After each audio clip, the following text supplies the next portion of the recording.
Hi, welcome to Coda Guitar's starter lesson on basic strumming technique. Firstly, make sure you viewed the lesson on picking technique and also the lesson on posture, just so that you're sitting and holding your pick properly. Now, strumming is a bit different from picking in that you normally strum through all 6 strings quickly, so it sounds like they're being played at the same time. Whereby, just to remind you, with picking individual strings, it sounds like this. So strumming is normally used alongside holding down chord shapes with your fretting hand, which should sound a little bit like this.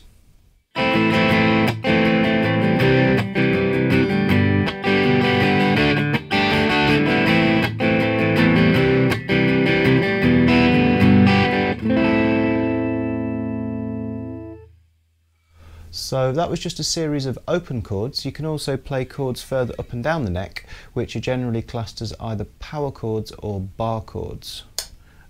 And that would sound a little bit like this.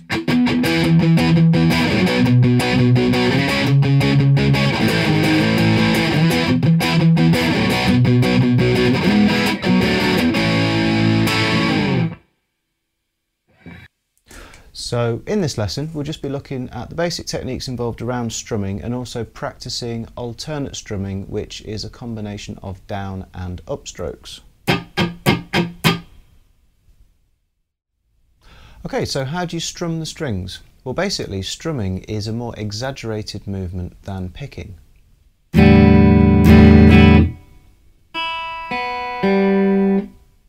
So one of the main differences is you don't need to anchor your hand on the body of the guitar when you're strumming, because you want to be fairly free and relaxed. It's much looser movement than picking. Now, there's an amount of movement that comes from your wrist, like a little flick. You sort of twist your wrist. And also there's a little bit of movement that comes from your elbow. So in combination, they both make an arc, a curved arc for your strumming. So if we just go to the close-up, I'll go through that again.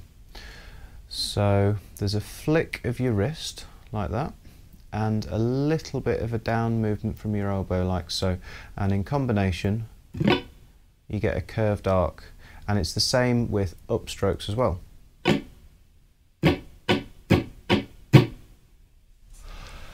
Now, you don't necessarily have to strum all 6 strings every single time. So downstrokes will often catch more of the thicker or more bassy sounding strings, and upstrokes will catch the thinner or more trebly sounding strings.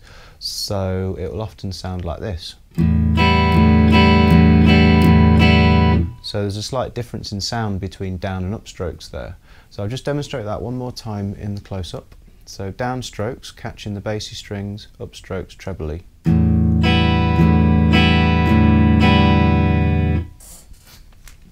And one more thing that's worthwhile explaining is that with alternate strumming, down and up strokes, you basically are making your playing sound twice as quick without actually moving any faster, any quicker with your strumming. Because basically, every time you play a downstroke, you have to move across the strings, back up across the strings to play the next one.